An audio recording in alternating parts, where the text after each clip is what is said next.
Olá, olá! Continuando a leitura do meu trabalho de conclusão de curso, fazer da casa um instrumento de autodesenvolvimento e de autoeducação e de educar. Hoje vou entrar no terceiro capítulo desse trabalho que fiz com muita alegria no Instituto Clarice Lispector de Juiz de Fora. E esse terceiro capítulo ele vai falar sobre a vivência que eu tive dentro de um jardim de infância Waldorf, buscando referências bibliográficas a respeito e também descrevendo aquilo que eu consegui minimamente captar no tempo em que eu estava lá atuando. Mas para a gente poder começar, e eu sempre começo com isso, né? Surge primeiro uma pergunta, que é, para este capítulo: que tipo de educador nós somos? Eu parto do princípio de que todo ser humano adulto, diante de uma criança, ele torna-se um educador, independente da sua relação, da sua relação material ou da sua relação profissional com ela. Os exemplos que nós, como adultos, deixamos às crianças, eles são permanentes, mesmo que seja apenas uma passada. Então, sempre me surge essa pergunta e eu repito e faço para vocês. Se puderem responder, vai ser ótimo também. Que tipo de educador eu sou? Que tipo de educador, educadora, você que está do outro lado é? Que tipo de ser humano somos diante de um ser menor? Então, nós vamos falar um pouco sobre o Jardim de Infância, que é o capítulo 3. Os pais e educadores que lidam com a criança nos primeiros 7 anos têm esta tarefa: ser exemplo no esforço de fazer o melhor e criar um ambiente que possibilite a formação sadia do organismo infantil, para que na idade escolar possam desabrochar as capacidades anímicas, querer, sentir, pensar, de forma plena e harmoniosa. Essa foi uma citação de Renata Keller Inácio. Um ponto importante com relação a esse terceiro capítulo é que ele é muito mais descritivo, então, descritivo na questão bibliográfica com relação ao jardim de infância e descritivo com relação às minhas vivências. Então, é bem provável que eu mais fale do que leia o próprio trabalho. Continuando uma citação de Inácio. Inácio dispõe em seu livro um capítulo inteiro sobre como acontece um dia em um jardim de infância Waldorf. Abaixo, vou descrever tal movimento juntando informações de vivências pessoais e descritas no livro. Antes, é necessário esclarecer que esse movimento é baseado na expansão e contração. Steiner descreve a necessidade do professor atuar de forma a ensinar seus alunos a respirar e a dormir, 2 grandes movimentos de contração e expansão. Abre aspas. Falando em termos simples, podemos dizer que a criança ainda não sabe respirar interiormente, de um modo correto, devendo a educação consistir em ensinar-lhe o respirar correto. O que a criança não faz corretamente no começo de sua existência, aquilo que devemos realçar espiritualmente, parece contradizer a ordem do mundo exterior. É efetuar a transição entre o sono e o estado de vigília, de maneira adequada ao ser humano. Assim, toda atividade educacional e docente é dirigida inicialmente a um campo bem elevado, ou seja, o ensino da respiração e do ritmo, corretas na alternância entre sono e vigília. Fecha aspas. Voltando à descrição de Inácio e à minha vivência, o dia no jardim de infância se alterna entre essas atividades de expansão e contração. Essa alternância se dá nos momentos em que as crianças brincam fora de sala e brincam dentro, sempre de maneira livre e supervisionadas por pelo menos um adulto. Abre aspas. Há momentos de inspiração, por exemplo, roda, contar histórias, concentração, e outros de expiração, tal como brincar fora, arrumar, que é uma expansão, que se alternam. Cada grupo pode criar seu próprio ritmo, desde que observe esta lei da vida. As educadoras devem perceber por quanto tempo é saudável ficar numa atividade expansiva e por quanto tempo na concentração. Além do ritmo da roda e do ritmo do dia, temos o ritmo da semana. Fecha aspas. Também uma citação de Inácio. No ritmo semanal, ou seja, no que se faz a cada dia da semana e que entram os afazeres domésticos. Outro ritmo que se instala no jardim de infância é o anual. Abre aspas. O ritmo do ano, com suas estações e festas, também podem ser vivenciado pelas crianças. Podemos dar características bem distintas para cada mês, para cada época do ano, para cada estação. As rodas, músicas, histórias, os trabalhos manuais e a decoração da sala, tudo pode ser relacionado com a época do ano. É importante fazer uma observação aqui, né, que já é um comentário além do que está escrito no trabalho, e um reforço, de que cada educadora, cada professora de jardim de infância faz o seu ritmo. O que se torna necessário permanecer sempre é o fato de que exista um ritmo. Então, que eles se... Pensando na semana, o ideal é que a professora tenha um planejamento e mantenha aquele ritmo da semana dos afazeres de uma maneira ampla, no sentido das atividades com as crianças. Então, por exemplo, se a professora faz aquarela,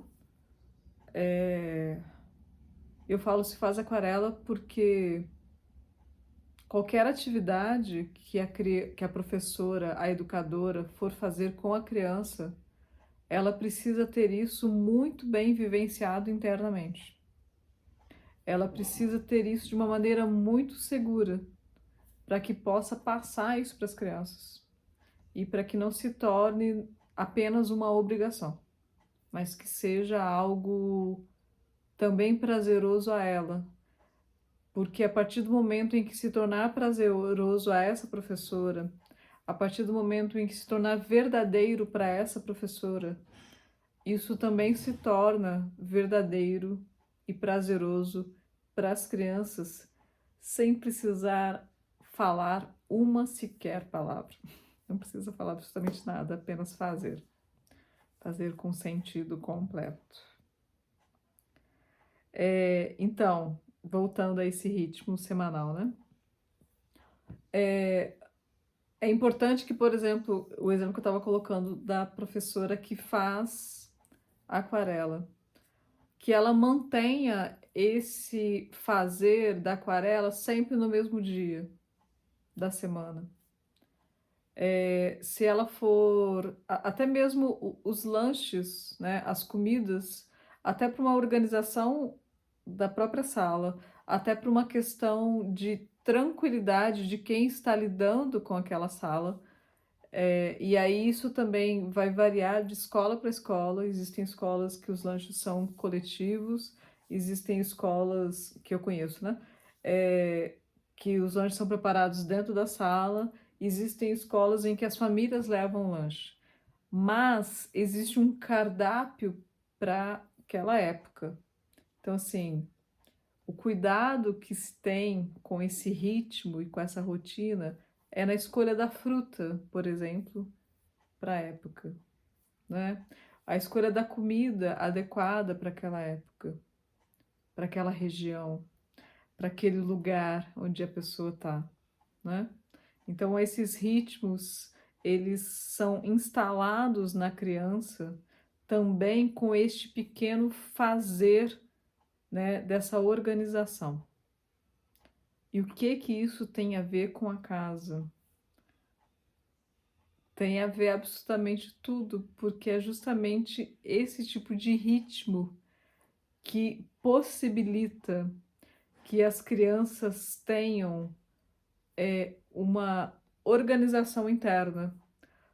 Nesse primeiro setênio é justamente na época, né, do 0 aos 7 anos, até completar os 7 anos, é a época em que essas crianças, eles conseguem absorver justamente essa questão do ritmo, né, do que é saudável, né, de ter uma organização interna. E essa organização interna, ela virá a partir da organização externa. Então, dentro dessa vivência em que as professoras têm dentro da sala, é muito importante que elas consigam se organizar, né? Que as professoras se organizem para que os ritmos aconteçam, as atividades aconteçam sempre de uma maneira o máximo possível, né? Sempre nos mesmos dias. E que seja verdadeira, sempre nesse âmbito do verdadeiro. Então, continuar mais um pouquinho. Como fazer da casa chega às crianças? No jardim de infância, podemos dar uma característica a cada dia da semana, através de uma atividade especial. Ela deve ser um exemplo de trabalho do adulto junto com as crianças. Isso é uma citação da Inácio. As atividades realizadas dentro de casa, como preparar comida, arrumar a mesa, limpar a cozinha, varrer e passar pano no chão, fazer a manutenção do banheiro, lavar, estender e recolher roupas, devem ser também realizadas em uma sala de jardim de infância. Esses devem ser sempre dentro do que é possível. Quanto mais vivências acontecerem da casa dentro do jardim de infância, mais tranquila será essa sala. Tal necessidade, né, desse fazer da casa já havia sido citado em 2020 por Manzano, quando em seu texto ela descreve as atividades de um jardim de infância. Abre aspas. As atividades na educação infantil devem ser as mesmas que existem na casa da criança. Lembrando que a educação infantil não pode ser confundida com o ensino fundamental. São atividades que ajudam no desenvolvimento da autonomia, atividades, sobretudo motoras, que ajudam a desenvolver e coordenar os movimentos, o equilíbrio, integrar os reflexos primitivos, as barreiras medianas, que trabalham a simetria, a integração dos dois lados do corpo, o cruzamento bilateral, a integração sensorial, levando em consideração que todos esses processos são extremamente necessários para a aprendizagem escolar, isto é, para a alfabetização. É sempre bom lembrar que a atividade de alfabetização gera toda a base para o desenvolvimento da compreensão, entendimento e absorção de todos os conteúdos escolares. Por isso, ele é citado por Manzano.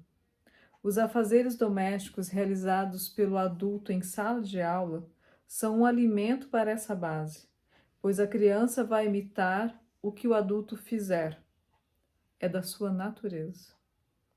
A vivência do trabalho do adulto deve ser permanente para a criança. Segundo Inácio, quando a criança não pode executar junto com o adulto as tarefas caseiras, deve ter a experiência de presenciar gestos bonitos, com sentido, realizados pelos educadores responsáveis na execução de tais tarefas. Ela fala isso justamente nessa abertura que se tem quando, por exemplo, a comida não é preparada dentro da sala de aula, mas ela vem de uma cozinha central, por exemplo, das salas. Existem escolas, aliás, que têm esse formato. E tá tudo bem, né? Assim como existem escolas em que os pais levam o lanche pronto e a professora só serve. Só serve foi até pejorativo, né? Na verdade, a professora serve o lanche. E é nesse momento do servir, do preparar a mesa, da organização do local também, que esses gestos precisam ser consentidos. Então, quando o educador não tem a oportunidade de fazer, ele precisa aproveitar as oportunidades de apresentar de uma maneira muito bela aquilo. Pensando nisso na comida, porque existem inúmeras possibilidades do professor atuar nesse fazer dentro da sala de aula. Mas eu vou deixar isso para o próximo vídeo. Muito obrigada. Até logo.